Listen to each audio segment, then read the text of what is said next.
Dans ce tutoriel, nous allons vous montrer comment utiliser l'outil de vieillissement. Avec le temps, les panneaux solaires perdent leur capacité à absorber la lumière du soleil pour la convertir en énergie solaire. C'est ce que l'on appelle la dégradation ou le vieillissement des panneaux solaires.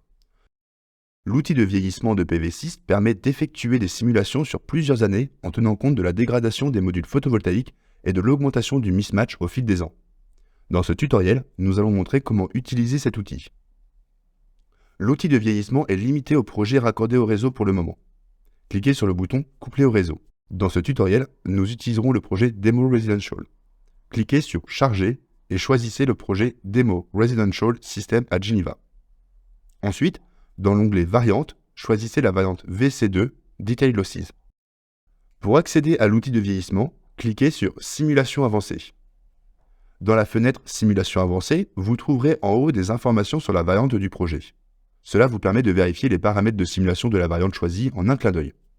L'option de l'outil de vieillissement se trouve dans la section « Outils avancés ». Cliquez sur le bouton « Outils de vieillissement ». La fenêtre de l'outil de vieillissement est divisée en 5 sections principales. La section en haut à gauche permet de définir les paramètres de vieillissement. Le point d'interrogation bleu sur la droite ouvre la page d'aide qui donne une explication détaillée de cet outil. Le panneau d'information en haut à droite guide l'utilisateur dans ce dialogue en lui donnant des indications sur l'étape suivante à effectuer. Le fichier météo qui sera utilisé pour la simulation sera listé dans la section « Choix des paramètres météo et de la simulation » sous la forme d'une arborescence. À noter que dans PV6, les fichiers météorologiques sont généralement appelés fichiers MET. Sur la droite, vous trouverez un bouton pour lancer la simulation et une zone qui affiche les résultats. Nous allons maintenant parcourir ces sections étape par étape. Avant de commencer, il est important de noter que cet outil n'est disponible que lorsque votre projet a déjà été simulé avec succès. Tout changement de paramètres dans la simulation désactivera l'outil de vieillissement. Pour commencer, vous devez définir les paramètres de base du vieillissement. Ces paramètres comprennent le taux de dégradation du module et l'évolution du mismatch.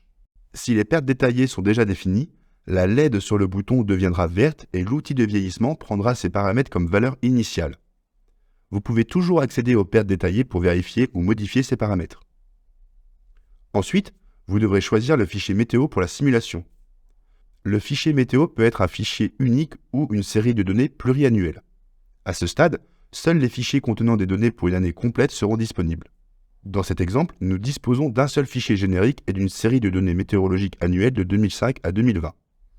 Sélectionnez le fichier météo que vous souhaitez utiliser pour la simulation. Il est possible de choisir jusqu'à 2 groupes de données météorologiques différentes à la fois. Nous commençons par choisir les données d'une seule année, Genève, Météonorme 8.1 en synthétique. Lorsqu'une année unique est choisie, vous pouvez spécifier le nombre total d'années à simuler, ainsi que l'intervalle entre chaque année simulée. PV6 interpolera alors les résultats pour chaque année entre ces intervalles. Ici, nous choisissons d'effectuer une simulation tous les 6 ans sur un total de 30 ans. Le nombre d'années de fonctionnement dans l'arborescence change avec ces modifications et chaque ligne sous le fichier météo représente une simulation. Vous avez également la possibilité de créer un rapport pour toutes les simulations ou pour certaines d'entre elles. Pour générer un rapport pour toutes les simulations, il suffit de cocher la case en haut.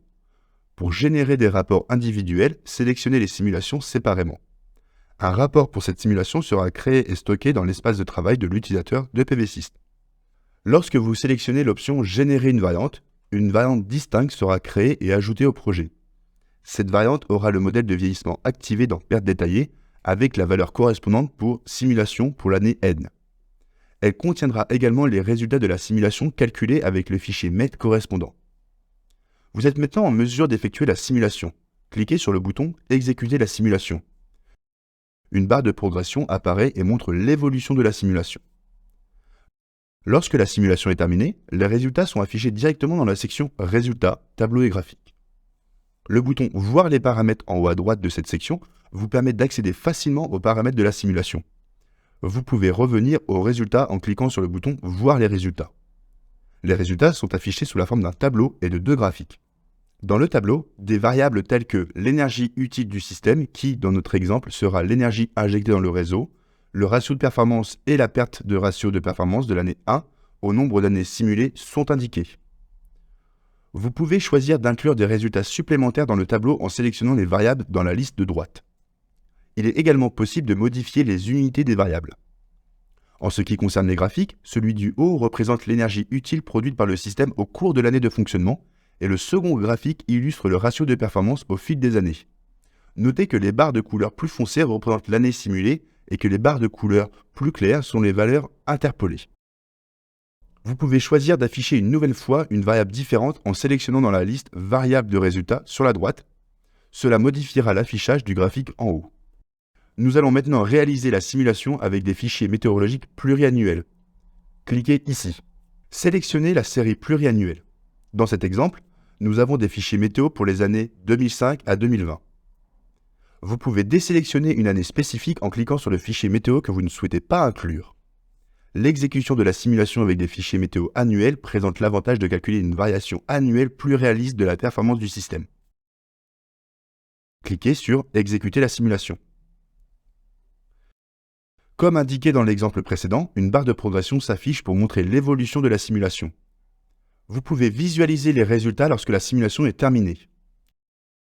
À droite, vous pouvez décider d'afficher les résultats des deux séries. Un diagramme à double barre sera affiché dans la section des résultats. Les résultats du fichier météorologique d'une seule année sont représentés en rouge, tandis que les résultats de la série pluriannuelle sont représentés en vert. Comme indiqué précédemment, vous pouvez décider des variables à afficher ainsi que de leur unité. Pour exporter les résultats, vous avez deux possibilités. La première option consiste à les inclure dans le rapport. Cliquez sur le bouton « Rapport ».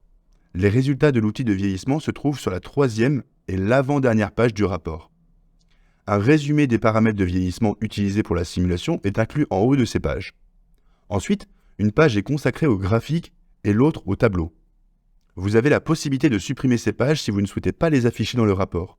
Pour ce faire, cliquez sur « Options du rapport » et désélectionnez l'option de l'outil de vieillissement. La deuxième option pour exporter les résultats est de copier et coller le tableau directement dans un logiciel externe comme par exemple Excel. Pour ce faire, cliquez sur le bouton « Copier la table ». Dans ce tutoriel, nous avons montré comment utiliser l'outil de vieillissement dans PV-Syst. Cet outil effectue une simulation sur plusieurs années en tenant compte de la dégradation des modules photovoltaïques.